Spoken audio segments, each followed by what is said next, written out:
Testing, 1, 2, 3. 1, 2, 3, 4, 5, 6, 7, 8, 9, 10. Okay, audio seems to be good. We are all good to go. Just gonna go ahead and put my links in all the places. If you are listening in via YouTube or whatever, sorry. I'm just making sure that I have everything all jacked in and ready to go. And it looks that way, so just had to make sure that everything was all good and ready to go.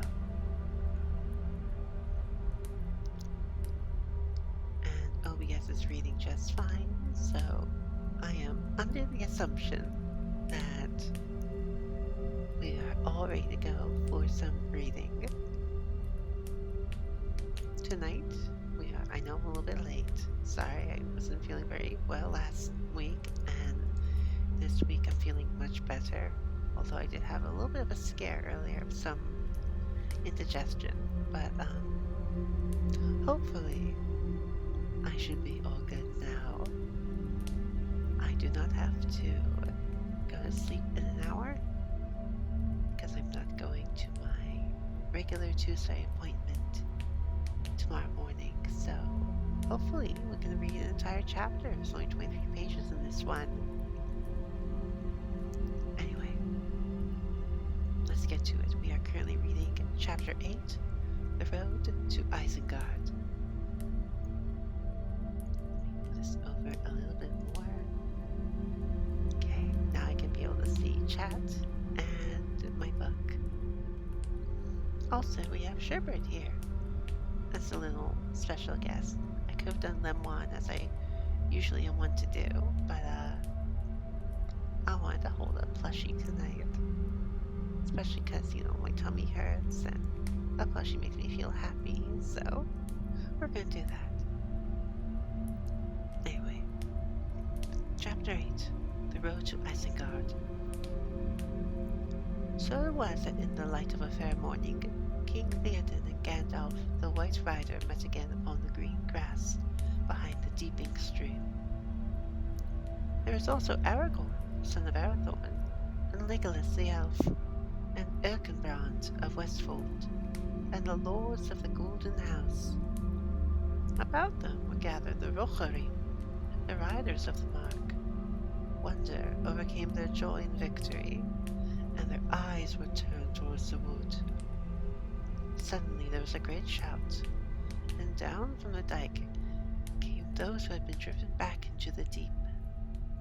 There came Gamling the Old, and Eomer, son of Eomund, and beside them walked Gimli the dwarf. He had no helm, and about his head was a linen band stained with blood, but his voice was loud and strong. 42, Master Legolas, he cried. Alas, my axe is notched, and 42nd had an iron collar on his neck. How is it with you? You have passed my school by one, answered Legolas, but I do not grudge you the game.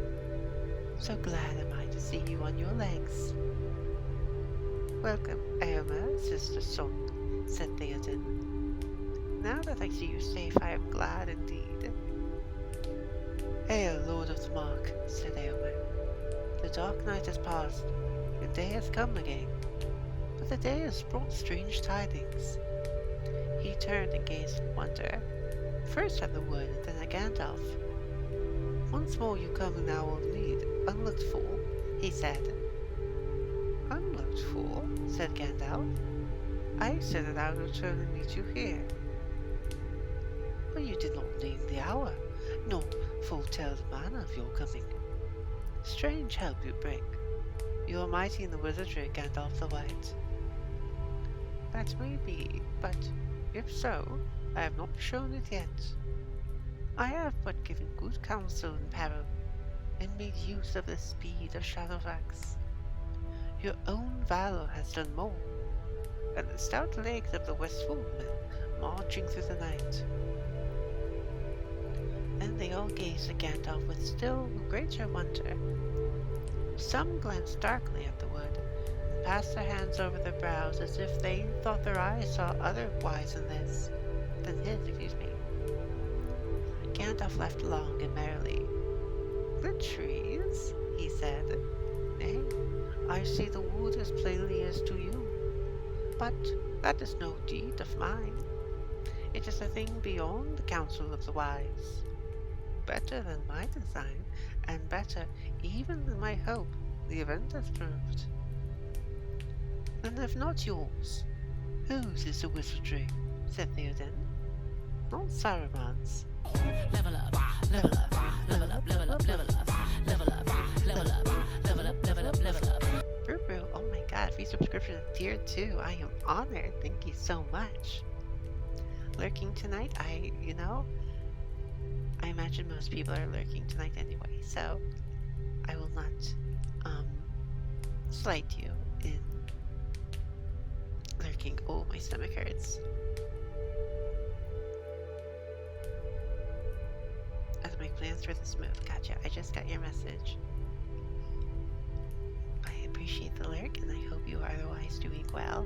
And staying hydrated is important. I'm gonna get some water soon myself, because my stomach is not feeling good again.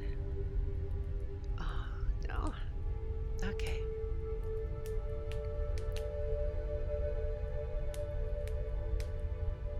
Not Saruman's, that is plain. Is there some mightier sage of whom we have yet to learn? It is not wizardry, but a power far older, said Gandalf. A power that walked the earth, ere earth sang or hammer rang. Ere iron was found or tree was hewn, when young was mountain under moon, ere ring was made, or wrought was woe, it walked the forests long ago. And what may be the answer to your riddle? Said Theoden.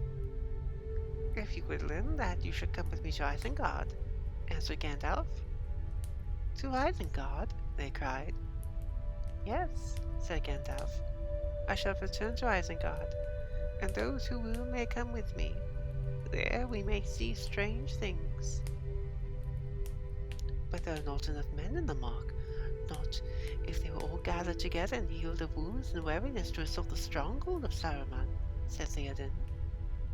Nevertheless to Isengard I go, said Gandalf. I shall not stay there long. My way lies now eastward. Look for me in Edoras, ere the waning of the moon. Nay, said Theoden. In the dark hour before dawn I doubt it, but we will not part now. I will come with you, if that is your counsel. I wish to speak with Saruman as soon as may be now, said Gandalf. And since he has done you great injury, it would be fitting if you were there. But how soon and how swiftly will you ride? My men are weary with battle, said the king.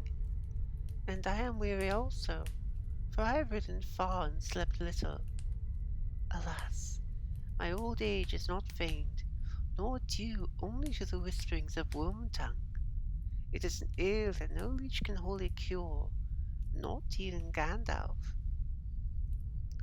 Then let all who are to ride with me rest now, said Gandalf. We will journey under the shadow of evening. It is as well, for it is my counsel that all our coming and going should be as secret as may be henceforth. But do not command many men to go with you, Theoden. We go to a parley, not to a fight. The king then chose men that were unhurt and had swift horses, and he sent them forth with tidings of the victory even into every vale of the Mark. And they bore his summons also, bidding all men, young and old, to come in haste to Edoras. There the Lord of the Mark would hold an assembly of all that could bear arms. On the second day after the full moon, to ride with him to Isengard, the king chose Eomer and 20 men of his household. With Gandalf would go Aragorn, and Legolas, and Gimli. In spite of his hurt, the dwarf would not stay behind. there's only a feeble blow and the cap turned it, he said. It will take more than such an orc thrash to keep me back. I will tend it while you rest, said Aragorn. The king now returned to the Hornburg and slept, such a sleep of quiet as he had not known for many years, and the remainder of his chosen company rested also. But the others, although were not hurt or wounded, began a great labor, for many had fallen in the battle that lay dead upon the field or in the deep.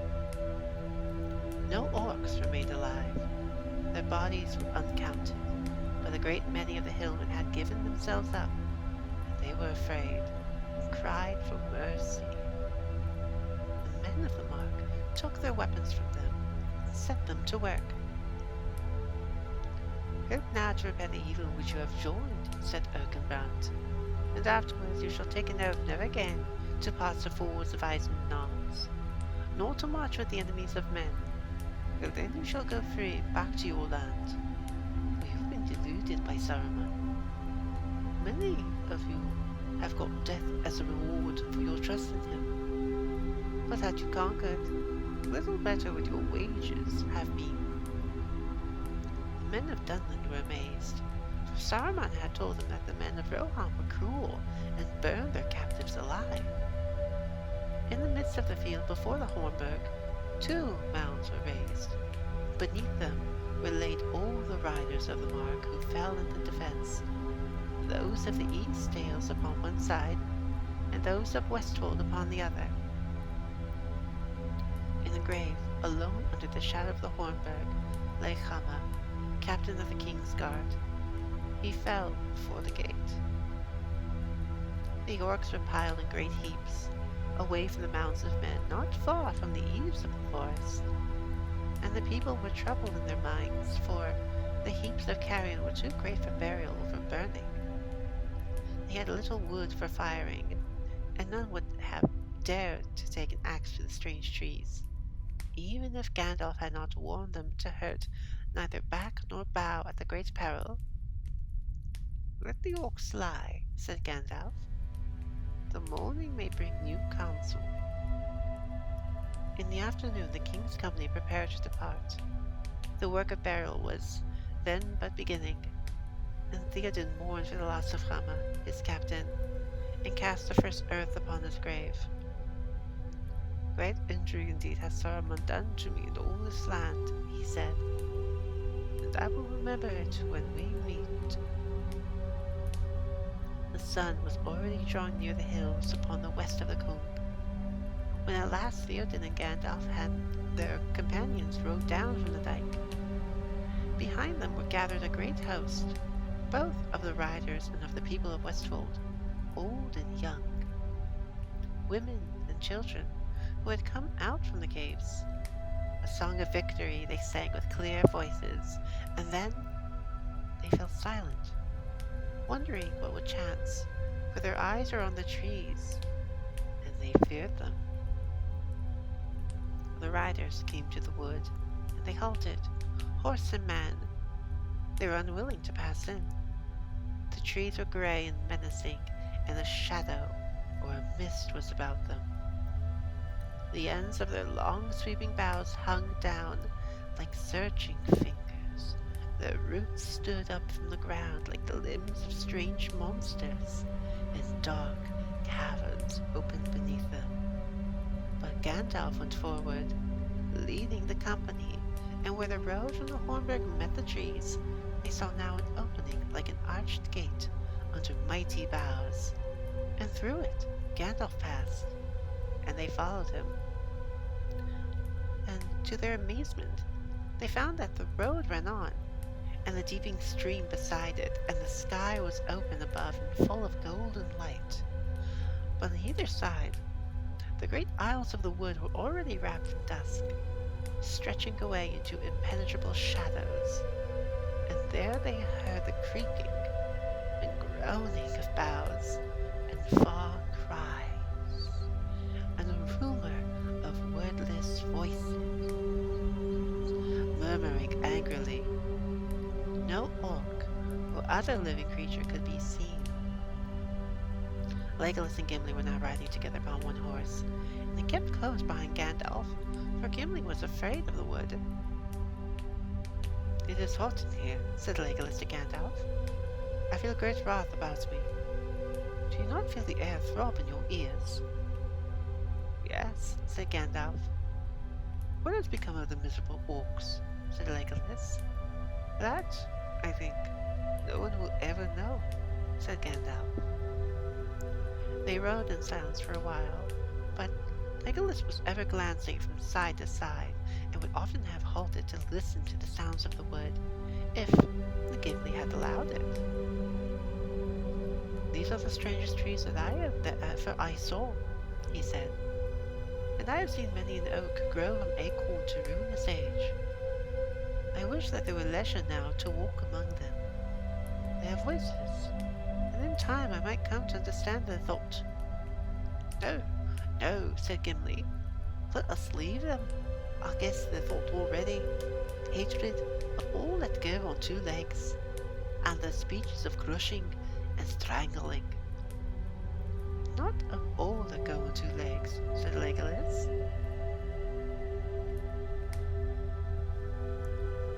"There I think you are wrong. It is orcs that they hate, for they do not belong here and know little of elves and men. Far away are the valleys from where they sprang, from the deep dales of Fangorn, Gimli. That is whence they came, I guess."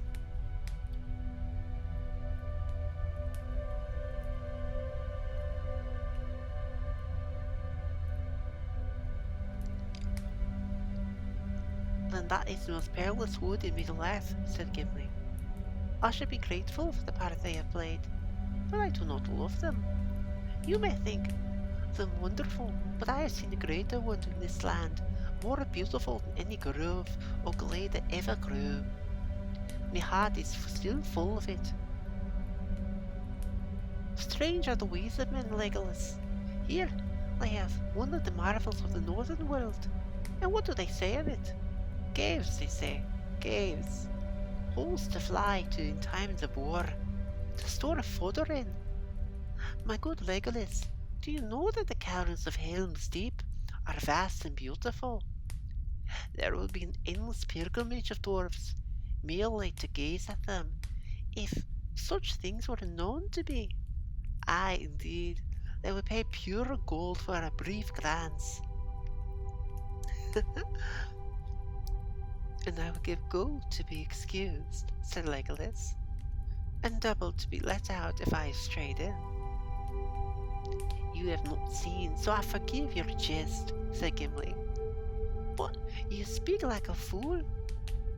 Do you think those halls are fair, where your king dwells under the hill in Mirkwood, and dwarfs helped in their making long ago?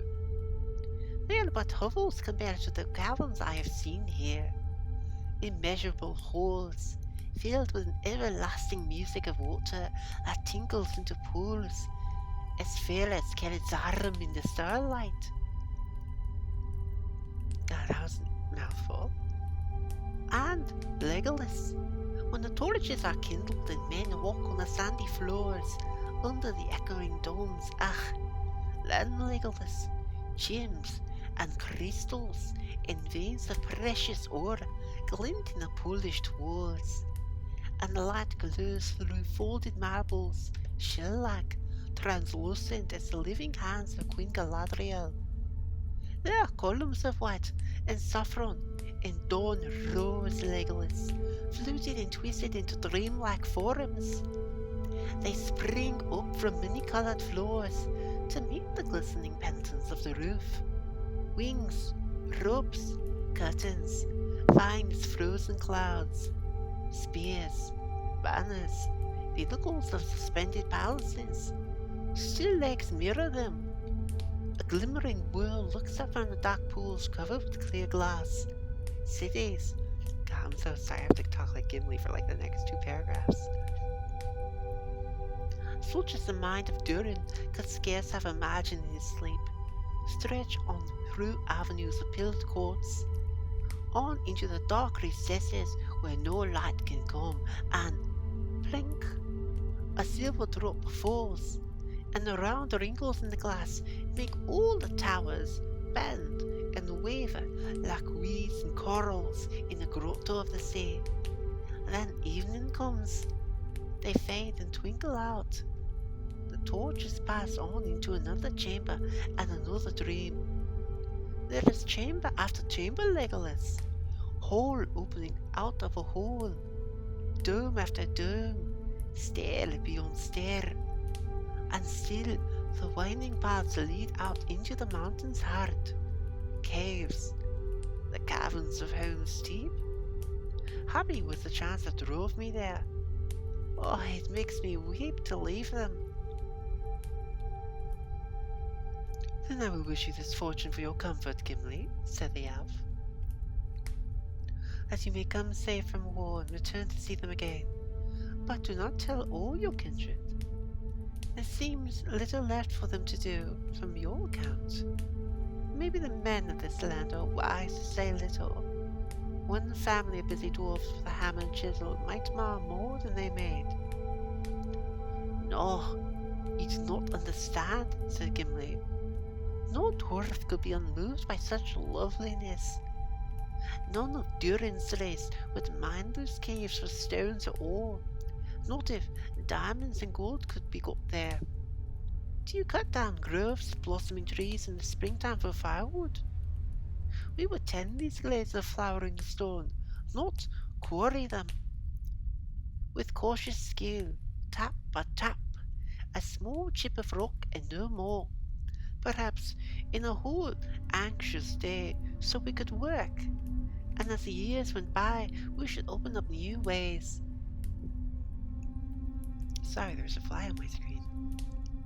And display far chambers that are still dark, glimpsed only as a void beyond fissures in the rock.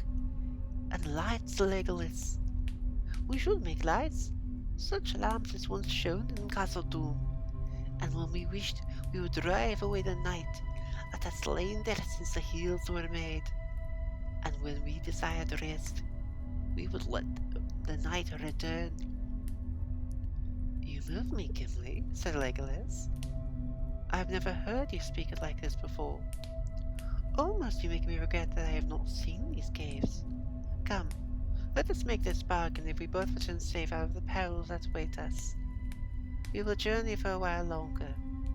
You shall visit Fangorn with me, and then I will come with you to see Helm's Deep.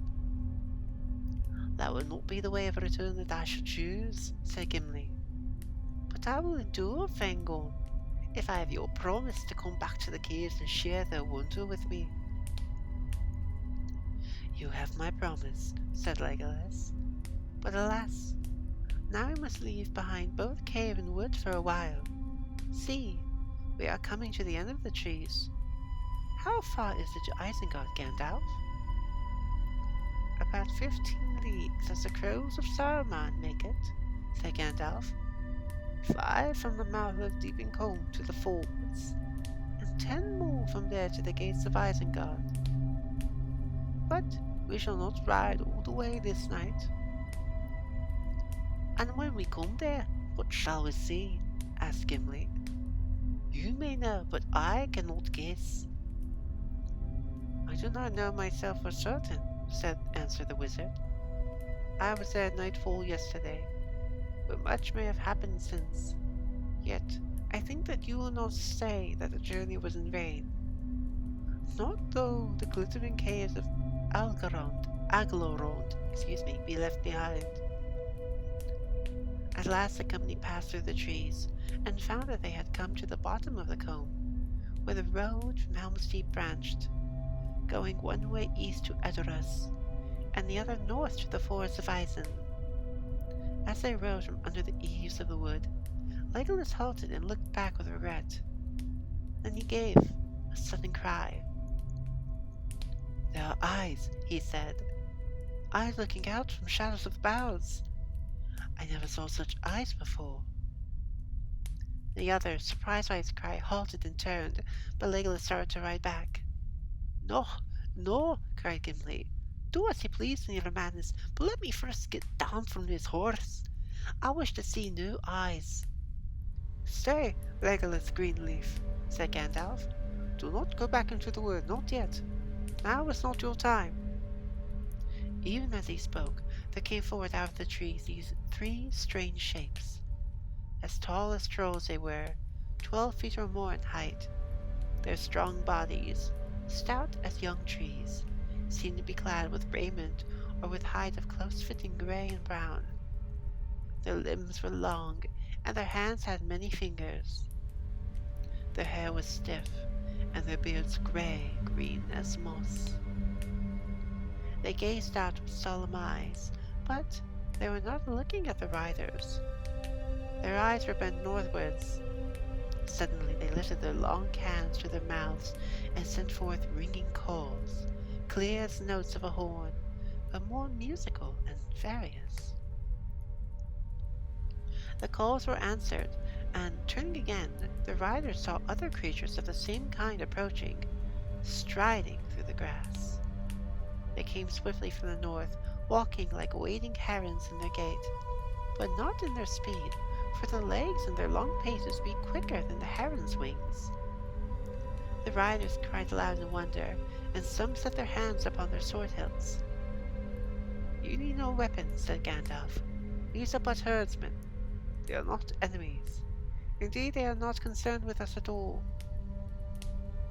So it seemed to be, for as he spoke, the tall creatures, without a glance at the riders, strode into the wood and vanished. Herdsmen, said Theoden. Where are their flocks? What are they, Gandalf? For it is plain to you, at any rate, they are not strange.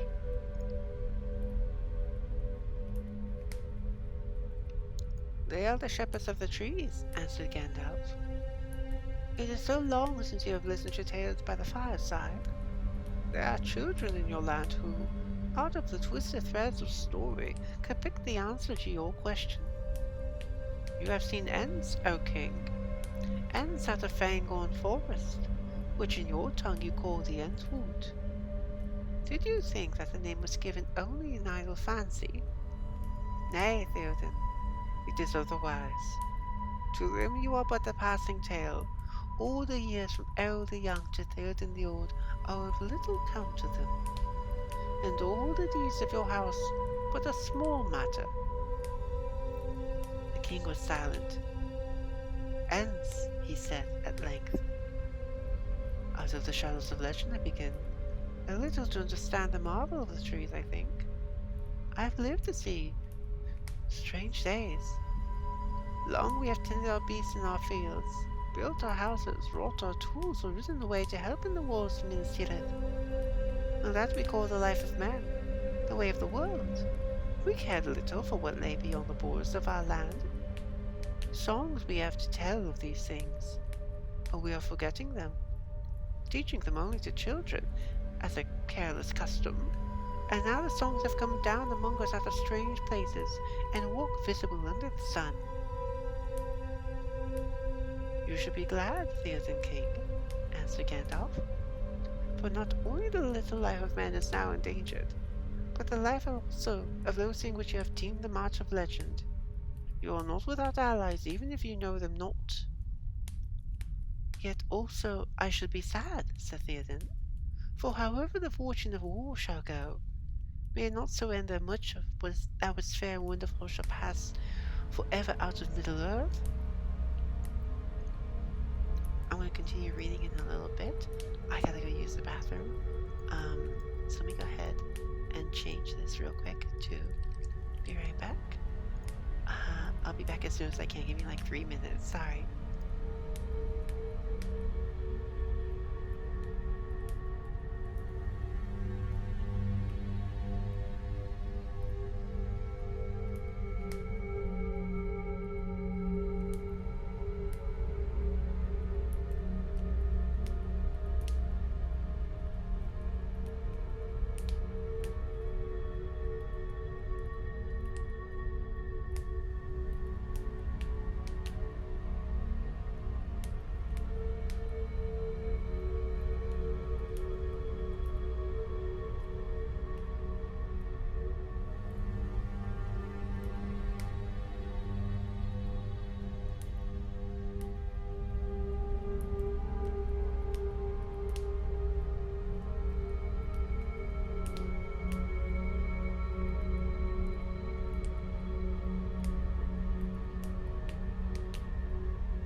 turns out that I might have food poisoning, so we're gonna finish the last 12 chapters of this, and then I'm probably going to drink a lot of water and cry.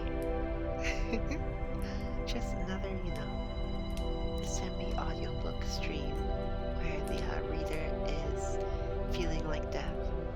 Anyway, let's continue. Let's continue. It may, said Gandalf. The evil of Sauron cannot be wholly cured. No may the severe not be. But to such days we are doomed. Let us now go on with the journey we have begun. Yeah, Brew. It's been happening since earlier today, and a little bit since last night. I did get sunburned yesterday, and the sunburn on my face looks kind of cute, honestly. But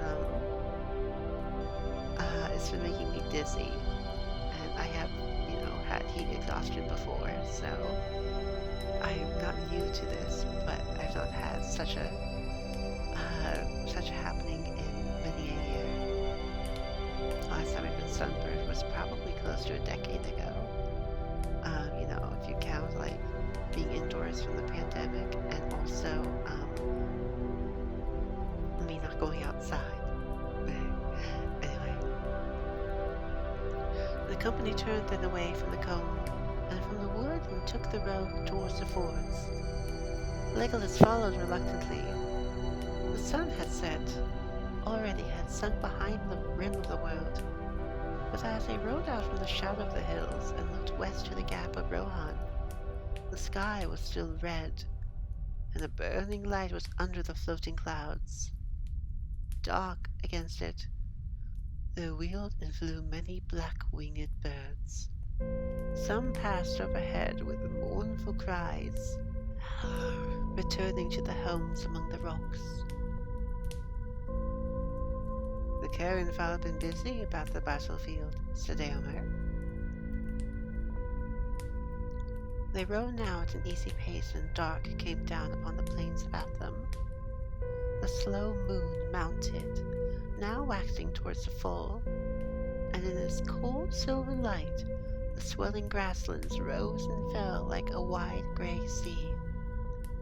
They had ridden for some 4 hours from the branching of the roads when they drew near to the fords. Long slopes ran swiftly down to where the river spread in stony shoals between high grassy terraces. Borne upon the wind, they heard the howling of the wolves. Their hearts were heavy, remembering the many men that had fallen in battle in this place. The road dipped between rising turf banks, carving its way through the terraces to the river's edge, and up again upon the further side. There were 3 lines of flat stepping stones across the stream, and between them fords for horses that went from either brink to a bare eyot in the midst. The riders looked down upon the crossings, and it seemed strange to them, for the fords had ever been a place full of the rush and chatter of water upon stones, but now they were silent. The beds of the streams were almost dry, a bare waste of shingles and grey sand.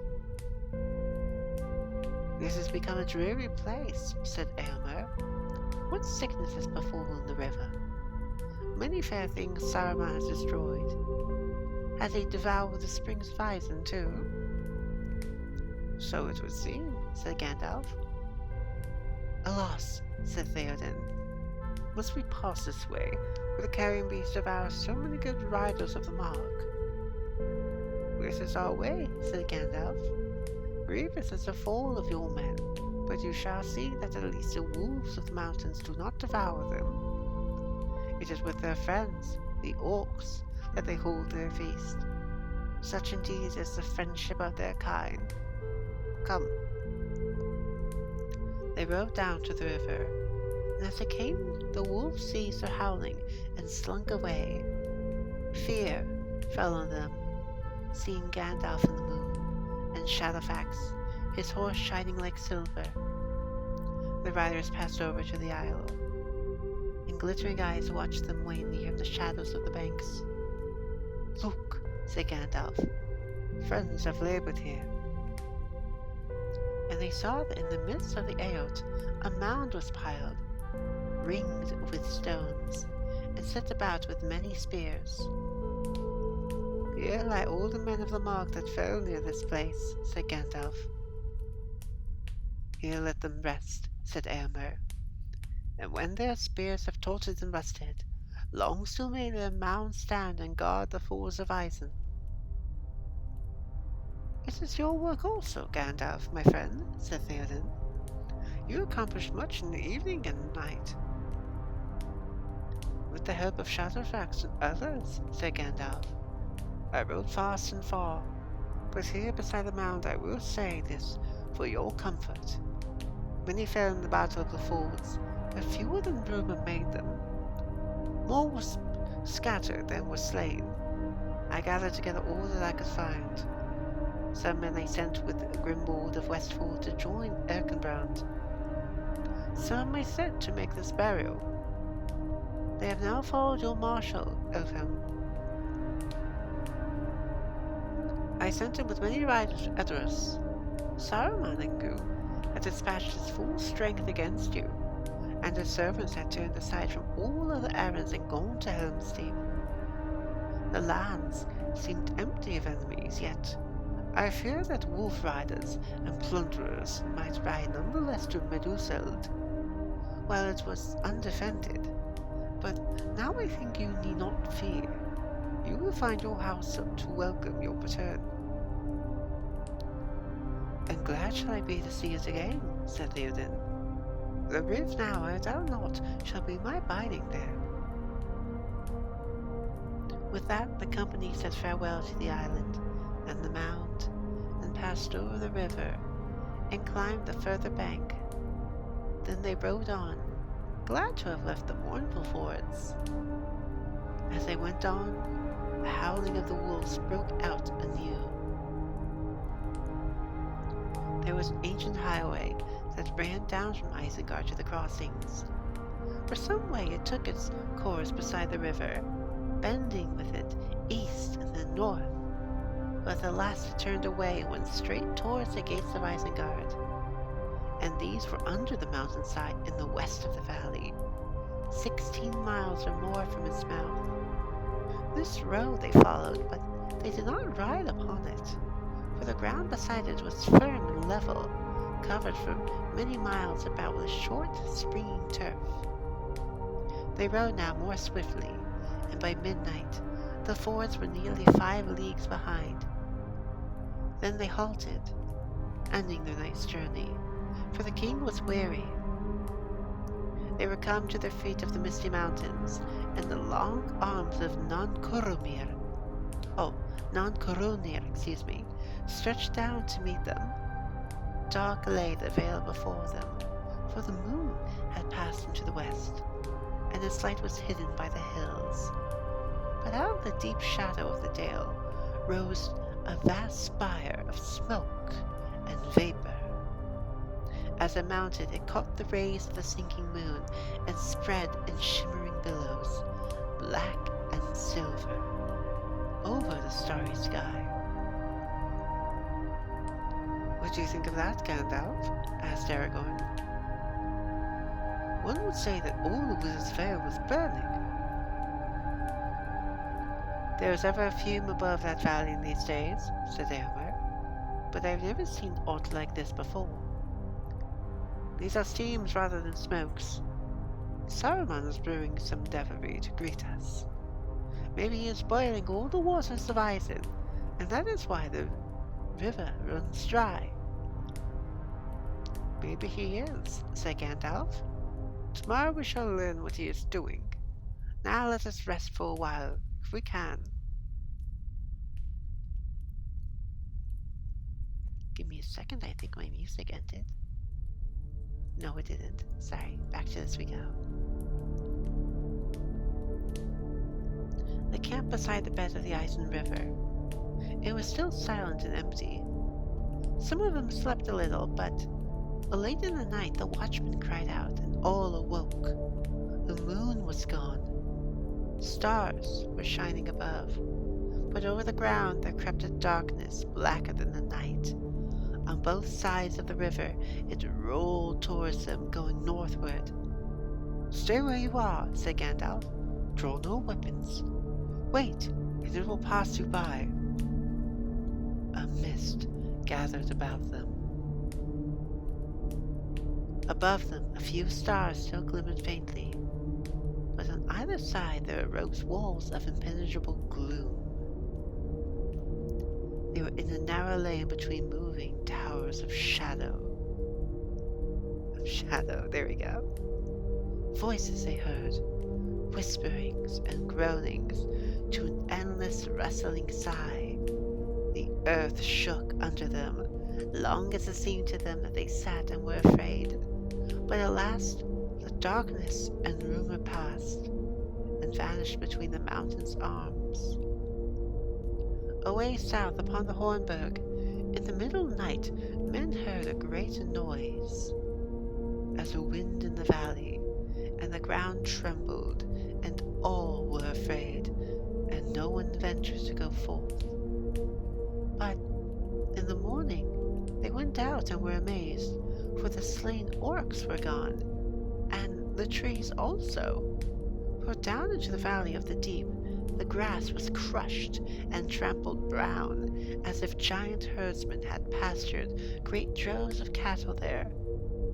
But a mile below the dike, a huge pit had been delved into the earth, and over its stones were piled into a hill.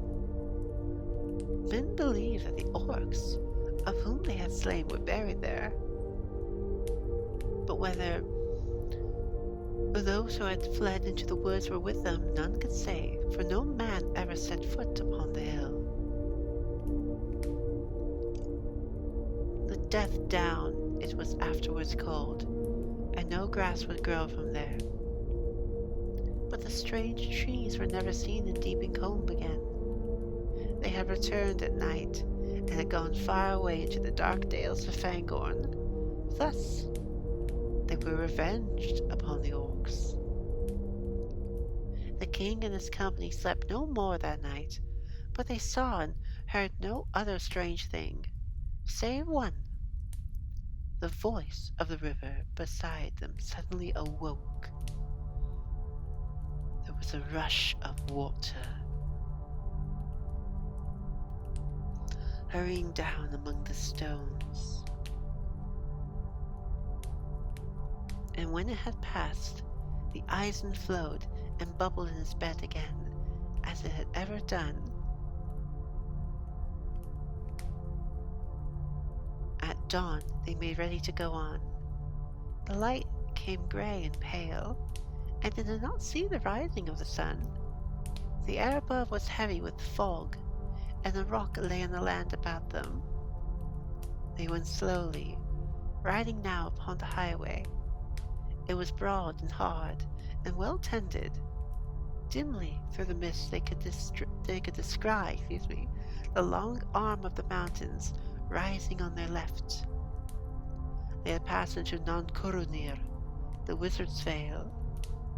That was a sheltered valley, open only to the south. Once it had been fair and green,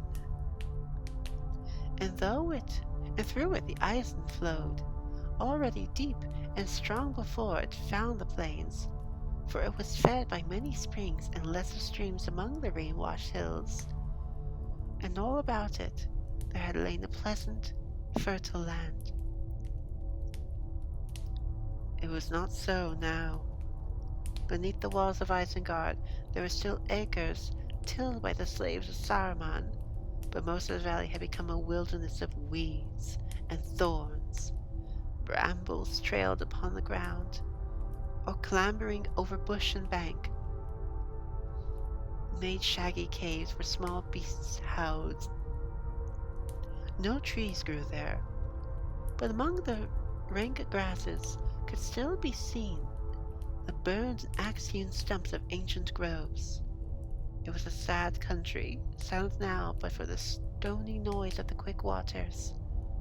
Smokes and steams drifted in sullen clouds and lurked in the hollows. The riders did not speak. Many doubted in their hearts, wondering to what dismal end their journey led.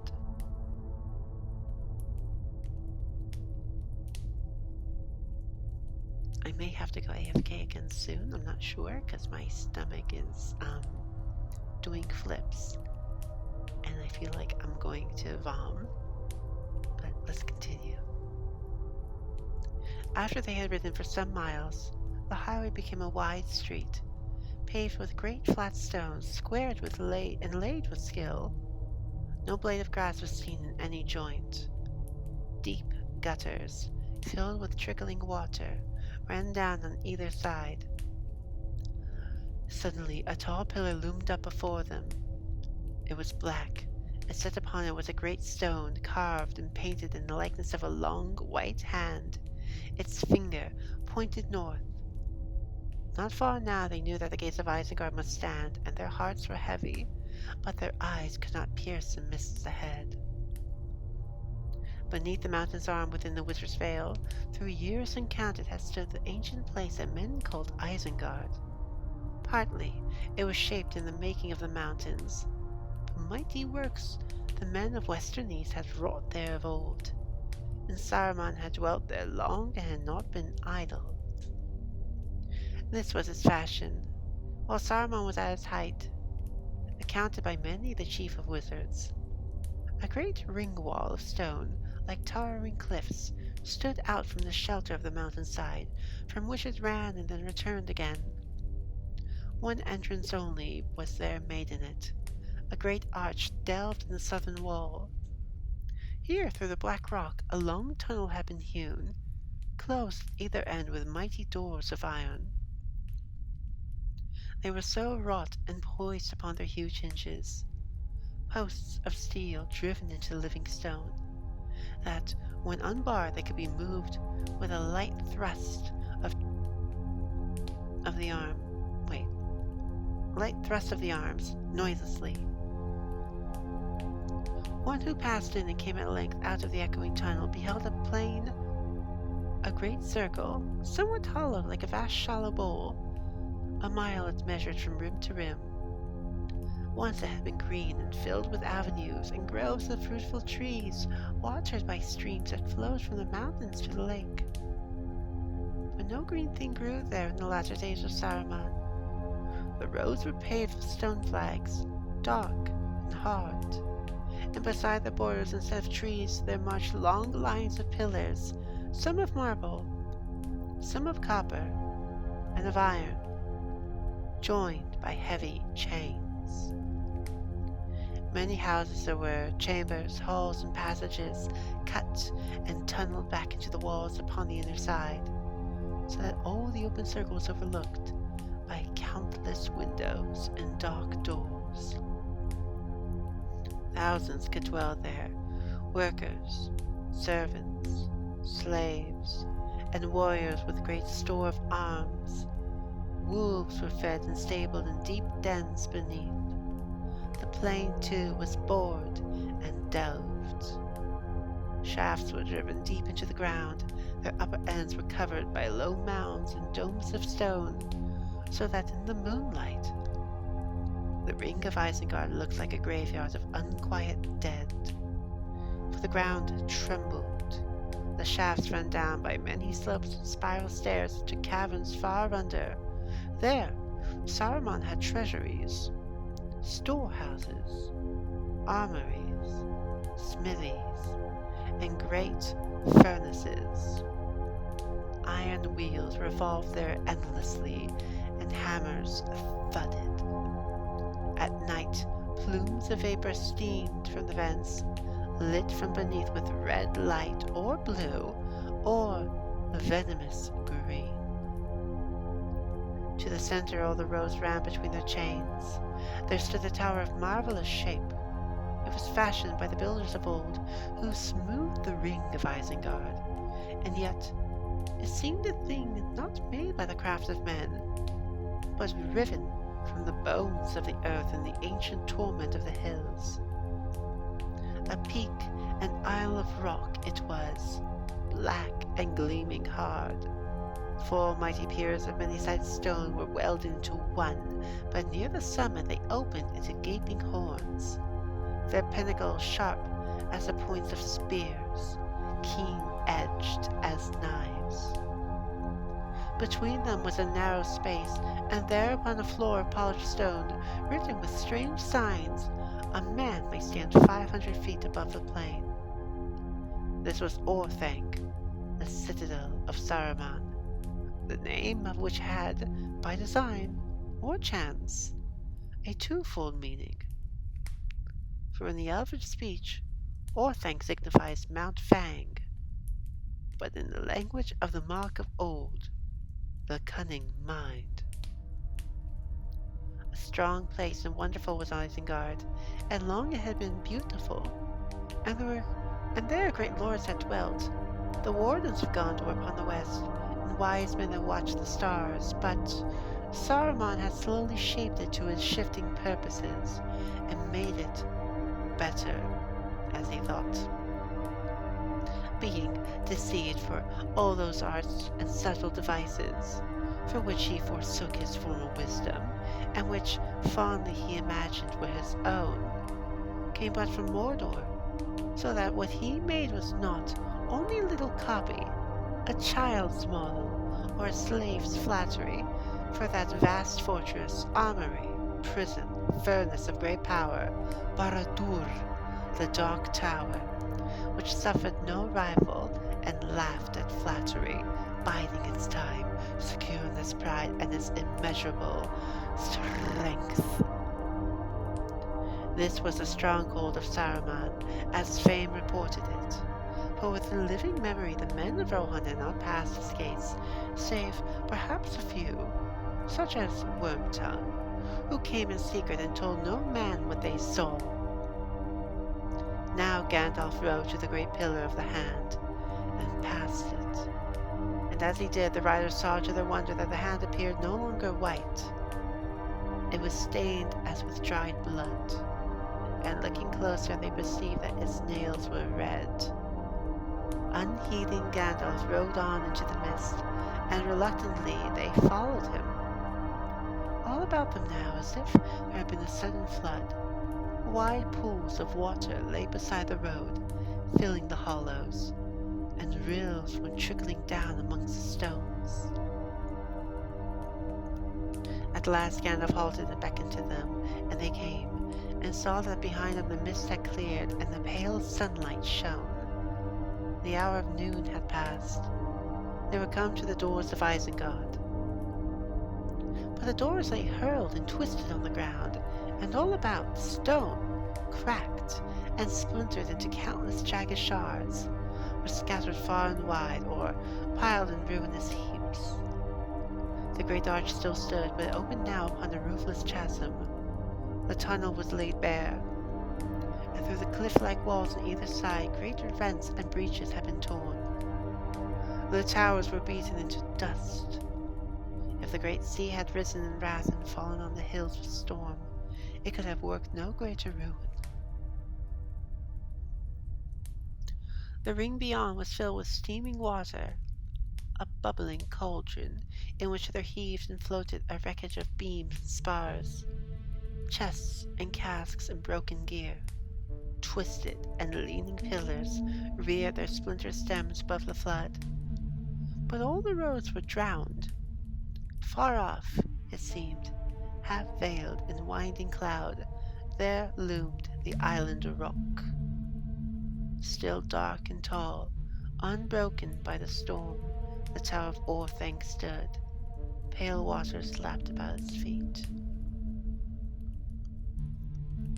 The king and all his company sat silent on their horses, marveling, perceiving that the power of Saruman was overthrown, but how they could not guess. And now they turned their eyes towards the archway and the ruined gates. There they saw close behind them, a great rubble heap, and suddenly they were aware of two small figures lying on it at their ease, grey-clad, hardly to be seen among the stones. There were bottles and bowls and platters laid beside them, as if they had just eaten well and now rested from their labor. One seemed asleep, the other, with crossed legs and arms behind his head, leaned back against a broken rock and sent from his mouth long wisps and little rings of thin blue smoke. Oh, excuse me.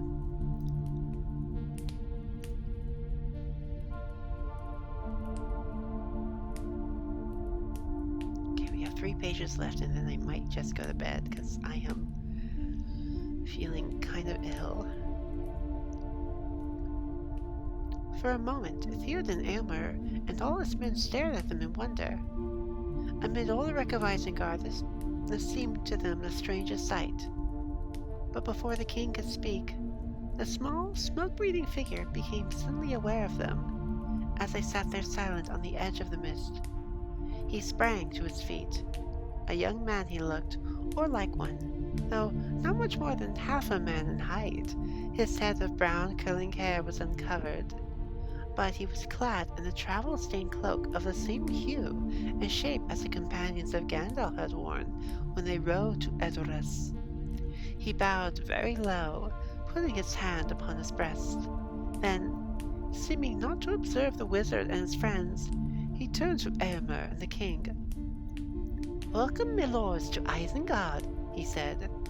"We are Dorwarens. Meriadoc, son of Saradoc, is my name, and my companion who, alas, is overcome with weariness." Here he gave the other a dig with his foot. Oopsie, I'm tired. "It's Peregrine, son of Paladin, of the house of Tuk. Far in the north is our home. The Lord Saruman is within, but at the moment he is closeted with one Wormtongue. Oh, doubtless he would be here to welcome such honourable guests." "Doubtless he would," laughed Gandalf. "And was it Saruman that ordered you to guard his damaged doors, and watch for the arrival of guests when your attention could be spared from plate to bottle?" "No, good sir, the matter escaped him," answered Merry gravely. "He has been much occupied. Our orders came from Treebeard, who has taken over the management of Isengard. He commanded me to welcome the Lord Rohan with fitting words. I have done my best." "And what about your companions? What about Legolas and me?" cried Gimli, unable to contain himself longer. "You rascals, you woolly-footed and wool-pated truants! A fine hunt you have led us. 200 leagues through fen and forest, battle and death, to rescue you. And here we all find you feasting, idling, and smoking. Smoking? Where did you come by the weed, you villains? Hammer and tongs! I am so torn between rage and joy that if I do not burst, it will be a marvel." "You speak for me, Gimli," laughed Legolas, "though I will sooner learn how they came by the wine." "One thing you have not found in your hunting, and that's brighter wits," said Pippin, opening an eye. "Here you find us sitting on the field of victory, amid the plunder of armies, and you wonder how we came by a few well-earned comforts." "Well earned?" said Gimli. "I cannot believe that." The riders laughed. "It cannot be doubted that we witnessed the meeting of dear friends," said Theoden. "So these are the last ones of your company, Gandalf? The days are fated to be filled with marvels. Already I have seen many since I left my house, and now here before my eyes stand yet another of the folk of legend. Are not these the halflings that some among us call the Hobbitland?" "Hobbits, if you please, Lord," said Pippin. "Hobbits?" said Theoden. "Your tongue is strangely changed, but the name sounds not unfitting so. Hobbits, no report that I have heard does justice to the truth." Merry bowed, and Pippin got up and bowed low. "You are gracious, Lord. Oh, I hope that I may so take your words," he said. "And here is another marvel. I have wandered in many lands since I left me home, and never till now have I found people that knew any story concerning hobbits. My people came from out of the north long ago, said Theoden. But I will not deceive you. We know no tales about hobbits. All that is said among us is that far away, over many hills and rivers, live the halfling folk that dwell in holes and sand dunes. But there are no legends of their deeds, for it is said that they do little and avoid the sight of men, being able to vanish in a twinkling, and they can change their voices to resemble the piping of birds. But it seems that more could be said. It could indeed, Lord, said Merry. For one thing, said Theoden, I had not heard that they spouted smoke from their mouths. That is not surprising, answered Merry, for it is an art which ye have not practiced for more than a few generations. It was Torport Hornblower of Longbottom in the South Farthing who first grew the true pipeweed in his gardens, about the year 1070 according to our reckoning. How old Toby came by the plant? You do not know your danger, Theoden, interrupted Gandalf. These hobbits will sit on the edge of ruin and discuss the pleasures of the table, or the small doings of their fathers, grandfathers, and great-grandfathers, and remoter cousins to the 9th degree if you encourage them with undue patience. Some other time would be more fitting for the history of smoking. Where is Treebeard, Mary? Away on the north side, I believe. He went to get a drink of clean water. Most of the other ends are with him, still busy at their work over there. Mary waved his hand towards the steaming lake, and as they looked, they heard a distant rumbling and rattling, as if an avalanche was falling from the mountainside. Far away came a hum, as of horns blowing triumphantly.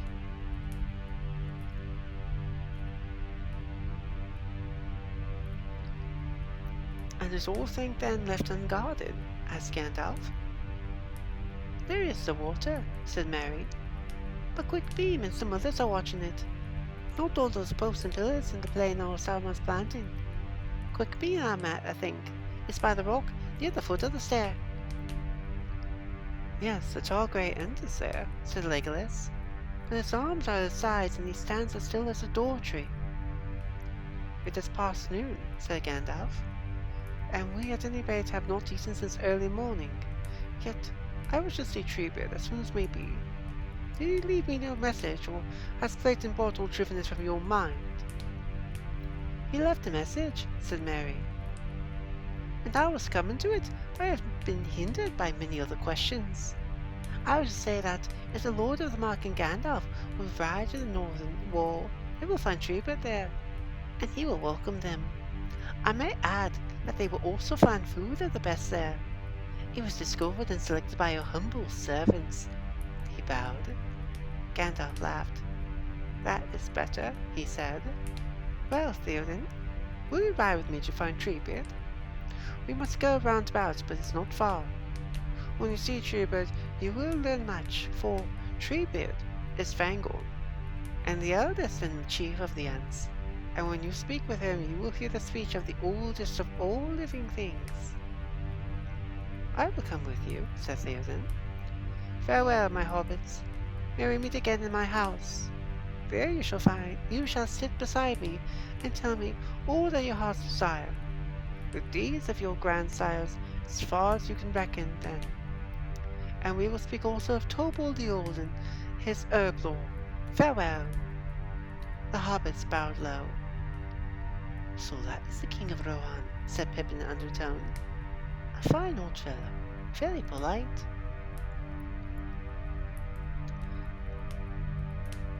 And with that we come to chapter 9, Flotsam and Jetsam, which we will have to pick up on next week, most likely, as I am tired of reading tonight, and I need to go and